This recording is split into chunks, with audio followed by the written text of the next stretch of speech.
Bonsoir. Le nouveau podcast,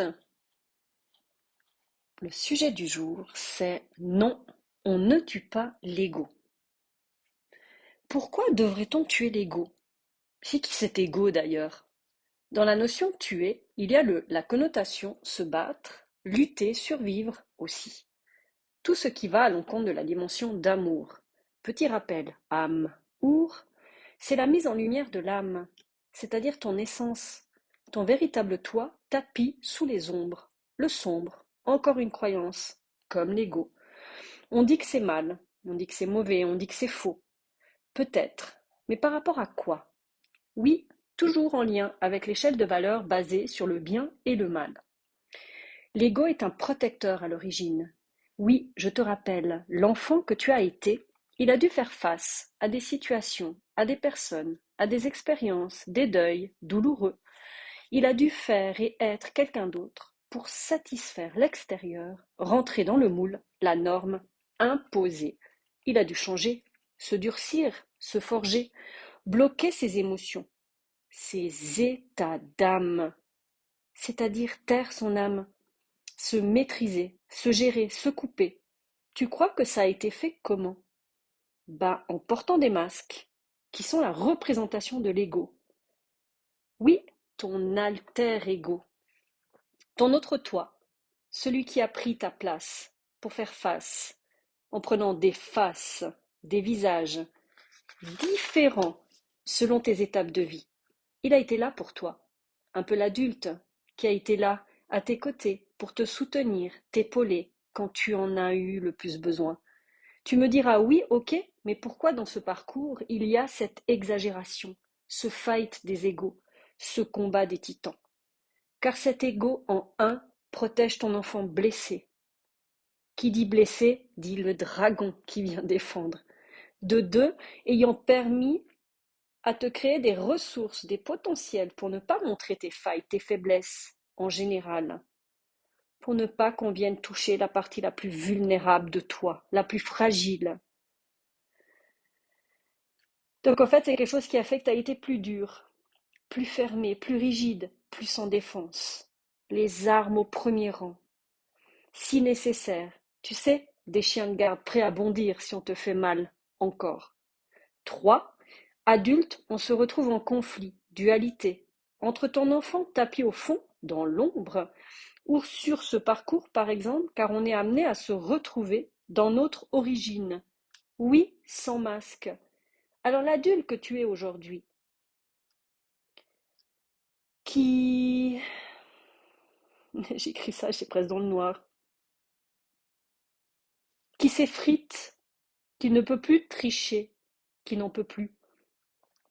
Gros clash, burn-out, dépression, grand changement de vie, grosse mise en question, souvent vers la quarantaine, pour justement remettre cet ego à l'arrière-plan.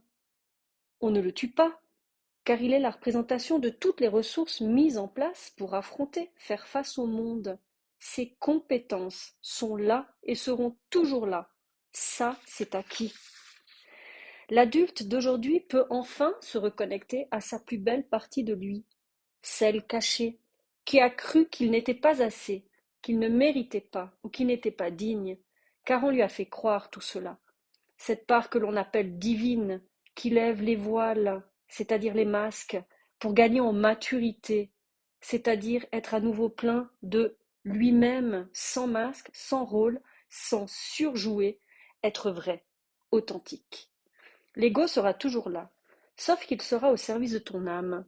Oui, pour les ressources, compétences que tu as su développer depuis l'enfance. Ne t'es-tu jamais dit, en te remémorant certaines parties de ta vie, waouh, comment j'ai eu les houilles de faire ça. Merci les masques qui t'ont rendu plus fort à des instants où tu en avais le plus besoin. Eh bien, tu vois, pour ma part, si je te donne des exemples, petite, j'étais d'une timidité extrême. C'était impossible pour moi de regarder les gens dans les yeux. C'était impossible pour moi de m'exprimer. Je me privais même de manger quand j'étais à table chez des gens que je ne connaissais pas, parce que d'un coup, un paquet n'était pas ouvert.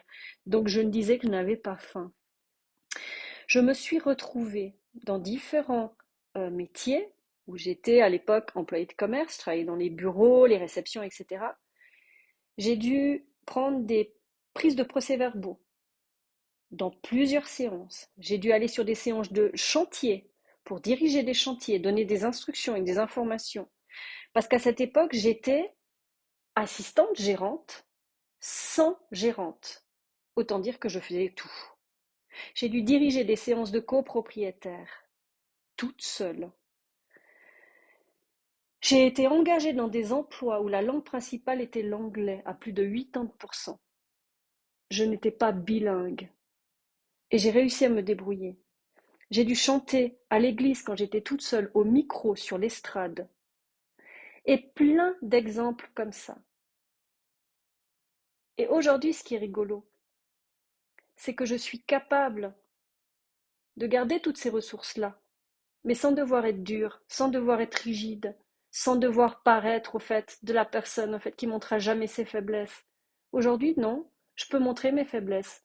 Aujourd'hui, j'arrive même à montrer ma vulnérabilité face aux gens. Aujourd'hui, je peux même pleurer devant les gens parce que je n'ai plus besoin de me cacher. Et ce qui est fou, c'est que ces ressources-là, elles seront toujours là. L'ego sera toujours là. Il sera toujours dans les parages. Et je remarque que parfois, dans cette situation, pour moi, il ressort quand on me manque de respect. Et là, je sens les chiens qui sortent à la seconde. Par contre, ils sont à mes côtés. Ils ne sont plus devant moi. Et je ne subis plus, au fait, mes émotions. Ou par exemple, cet ego qui part en vrille et où il n'y a aucun contrôle dessus. Donc tu vois, l'ego sain, bah justement, c'est calmer l'enfant blessé. C'est l'aider à penser ses plaies, le remplir, le nourrir, l'accueillir pour être un adulte mature émotionnellement, c'est-à-dire équilibré dans son mental et dans ses émotions, plus en dents de scie, dans les extrêmes tout en haut et tout en bas. Donc je vais te faire un petit bémol aussi à côté, mais c'est justement pour les gens qui maîtrisent leurs émotions, qui ne sont pas dans cette configuration-là. Et bah du coup, ça les aide à être plus positionnés dans leurs choix, de tenir leurs engagements, de ne plus être à l'extrême dans les achats compulsifs, dans les choses matérielles, d'avoir plus de maturité, d'être plus réfléchi. Donc tu vois, c'est atteindre la maturité. Ce n'est plus avoir besoin de laisser l'ego prendre les devants et tout foutre en l'air, entre guillemets. Tu sais, genre le bulldozer. Il est là, présent, oui, mais on choisit de faire appel à lui quand il y a un besoin, des ressources supplémentaires pour faire face, pour assurer dans certains domaines de vie, tout en étant bien aligné, pensée, parole et acte, affirmé, positionné, contient ses énergies d'homme adulte et contiennent ses énergies féminines adultes. Je te remercie pour ton écoute. Et je pense qu'à partir d'aujourd'hui, l'ego, c'est vraiment une part de nous à chérir, à honorer et à remercier. Parce qu'il a été là à chaque fois qu'on a eu besoin. Et il nous a défendus avec une puissance qui était égale à ce que l'on vit sur ce parcours. Donc l'ego, c'est pour toute personne. Chacun a un ego. Mais ensuite, il y a plein de configurations au niveau de l'ego. J'ai d'autres podcasts à ce sujet, en expliquant en fait les différentes parties de l'ego. Parce qu'il y a des égos où il y a des égos supérieurs qui vont rabaisser les autres, mais il y a des égos aussi qui sont là pour te protéger et te donner des ressources. Ce n'est pas du tout la même chose. Et ils ne sont pas utilisés de la même façon. Et ça, tu peux rechercher dans mes anciens podcasts. En tout cas, je te remercie et à tout bientôt.